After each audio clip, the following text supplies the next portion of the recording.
शाहिद खान अफरीदी नजम सेठी के खिलाफ बोल पड़े और रमीज राजा भी नजम सेठी पर बरहम। और ICC men's world super league में क्या कुछ हुआ, कौन से प्लेयर्स ने नुमाया कारकर्दगी दिखाई, जानिए इस वीडियो में। अस्सलाम वालेकुम, मैं हूं जैन अली और आप देख रहे हैं जैन अली ऑफिशियल। नाज़रीन, सबसे पहले बात करते हैं शाहिद खान अफरीदी की, जो कि नजम सेठी पाकिस्तान क्रिकेट बोर्ड के चेयरमैन के ऊपर बरस पड़े हैं, जिनका ये कहना था कि नजम अजीज सेठी जो कि अपना टेम्परामेंट बहुत जल्दी लूज कर रहे हैं। नजम अजीज सेठी को इतना नहीं पता कि वो पीसीबी के चेयरमैन हैं और पीसीबी के चेयरमैन होते हुए नजम अजीज सेठी बार बार बेजा इंटरव्यूज दे रहे हैं, जिसकी वजह से वो अपनी रेपुटेशन भी खराब कर रहे हैं, पीसीबी की भी रेपुटेशन खराब कर रहे हैं और डेली अपना स्टांस चेंज करते हैं। और शाहिद खान अफरीदी का ये कहना था कि जो चेयरमैन की पोस्ट पर आए वो कूल माइंडेड होना चाहिए और उसका टेम्परामेंट ठीक होना चाहिए, उसका अपनी नर्व पर कंट्रोल होना चाहिए, क्योंकि अगर नर्व पर कंट्रोल नहीं होगा तो वो पीसीबी के लिए भी मसला बनेगा और पाकिस्तान क्रिकेट बोर्ड के लिए भी मसला बनेगा और पीसीबी चेयरमैन की जो रिस्पेक्ट है उसमें भी एक मसला बनेगा। और आगे चलते हुए बात करें, शाहिद खान अफरीदी का यह भी कहना था कि पीसीबी चेयरमैन जब 50, 60, 70 की एज का होगा तो वो अपना टेम्परामेंट जल्दी लूज करेगा, तो अपने टेम्परामेंट को भी रखना चाहिए, अपने टेम्परामेंट को कूल रखना चाहिए और स्ट्रॉन्ग टेम्परामेंट के साथ आप अपना बयान दें।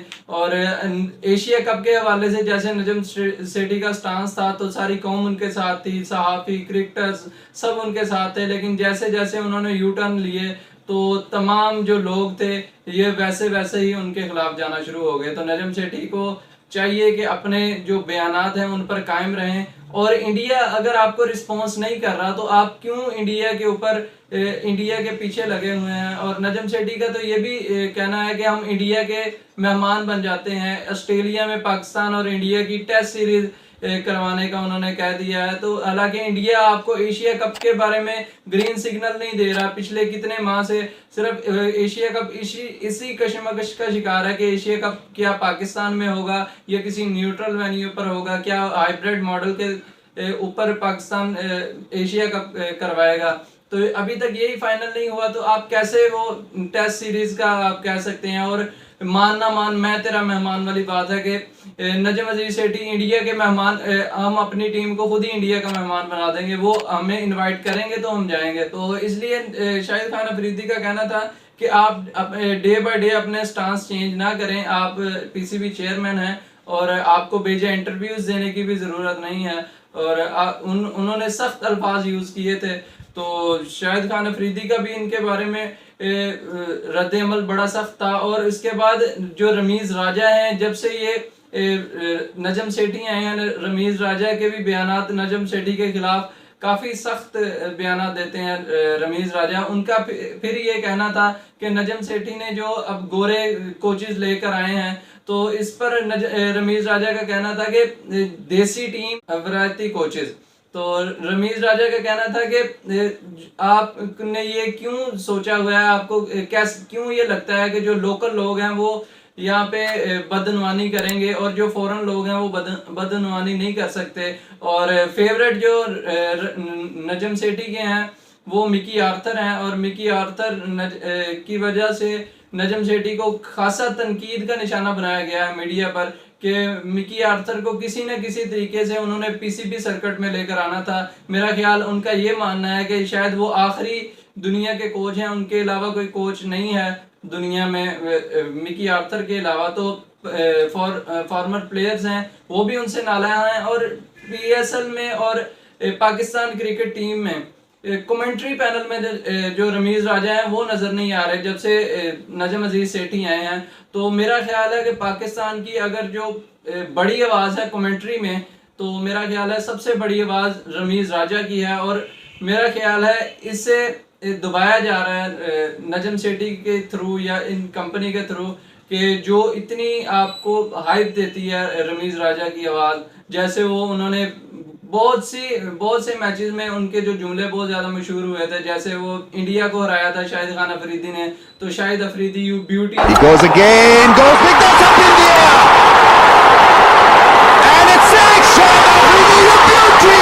उनका कमेंट्री में बहुत मशहूर हुआ था। तो रमीज राजा एक टॉप के कमेंटेटर हैं, दुनिया क्रिकेट में एक माने हुए कमेंटेटर हैं, मजे हुए कमेंटेटर हैं। तो मेरा नहीं ख्याल कि रमीज राजा अगर आप किसी पोस्ट पर नहीं है, अगर वो बिजी नहीं है, तो उन्हें कमेंट्री पैनल से भी बाहर निकालना चाहिए।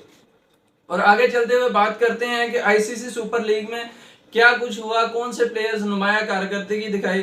तो इसमें सबसे पहले बात करते हैं मोस्ट रन्स जो एक इंडिविजुअल प्लेयर ने बनाए हैं। उसमें सरे फहरिस्त कप्तान पाकिस्तान की आन बाबर आजम है, जो कि 21 मैचों में 1454 रन बनाए हैं, 76.52 के एवरेज के साथ 158 हाईएस्ट स्कोर था इनका। और बाबर आजम के बाद दूसरे नंबर पर हैं हैरी, जिन्होंने 24 मैचेस में 1062 रन बनाए हैं, 55.89 के एवरेज के साथ 140 इनका हाईएस्ट स्कोर है।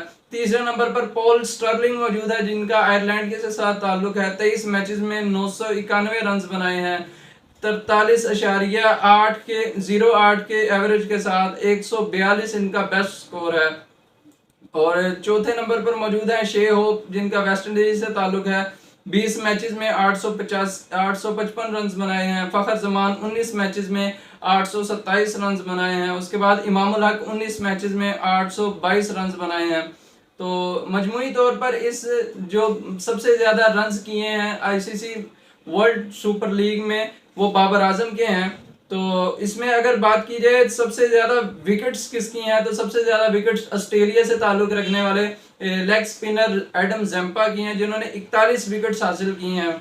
और अगर बात की जाए एक बॉलर जिसके सबसे बेस्ट फिगर रहे हैं, तो वो इंग्लैंड से ताल्लुक रखने वाले जुफ्रा आर्चर हैं, जिन्होंने एक 10 ओवर्स में 40 रन देकर 6 खिलाड़ियों को आउट किया था एक इनिंग में, एक मैच में। तो ये जुफ्रा आर्चर बेस्ट फिगर हैं। और आगे चलते हुए बात करें फखर जमान की, तो फखर जमान हाईएस्ट स्कोरर हैं आईसीसी वर्ल्ड सुपर लीग में। 193 रन इनका हाईएस्ट स्कोर है। फखर जमान ने आईसीसी सुपर लीग में सबसे ज्यादा रन बनाए हैं। और अगर बात की जाए पार्टनरशिप की, तो पार्टनरशिप में भी बाबर आजम और इमामुल हक सरे फहरिस्त हैं। 12 मैचेस में 970 रन की पार्टनरशिप है और 88.18 की एवरेज, 5 दफा 100 की, 2 दफा 50 रन की पार्टनरशिप बनाई है। उसके बाद दूसरे नंबर पर लिटन दास और तमीम इकबाल हैं, जिन्होंने 23 मैचेस में 698 रन बनाए हैं और 30.34 की एवरेज है, 100 की पार्टनरशिप है और 3 दफा 50 की पार्टनरशिप बनाई है इन्होंने। तो मेरा ख्याल है जो टॉप और सेकंड है इसमें खासा फर्क है। और तीसरे नंबर पर फिर बाबर आजम और मोहम्मद रिजवान की पार्टनरशिप है। 10 मैचेस में 676 रन बनाए हैं, 67.60 की इनकी एवरेज है और 2 दफा 100 की पार्टनरशिप बनाई है और 4 दफा 50 रन की पार्टनरशिप बनाई है। और इसके बाद पॉल स्टर्लिंग और एंडे, जिन्होंने 15 मैचेस में 615 रन की पार्टनरशिप बनाई है और 41 की एवरेज है, 2 दफा 100 रन की पार्टनरशिप बनाई और 2 दफा 50 रन की पार्टनरशिप बनाई। और शेखर धवन और शुभमन गिल जो कि 5वें नंबर पर मौजूद हैं, 10 मैचेस में 545 रन की पार्टनरशिप बनाई, 60.55 इनकी एवरेज है, 2 दफा 100 रन से ज्यादा की पार्टनरशिप बनाई है और कोई भी 50 से ज्यादा इसके अलावा उन्होंने पार्टनरशिप नहीं बनाई। तो ये थी आज की वीडियो। उम्मीद है आपको वीडियो अच्छी लगी होगी। अगर वीडियो अच्छी लगी हो तो लाइक करें, चैनल को सब्सक्राइब करें। ऐसी वीडियो मजीद देखने के लिए बेल के आइकन को प्रेस कर लें। Keep watching channel official. Thank you very much.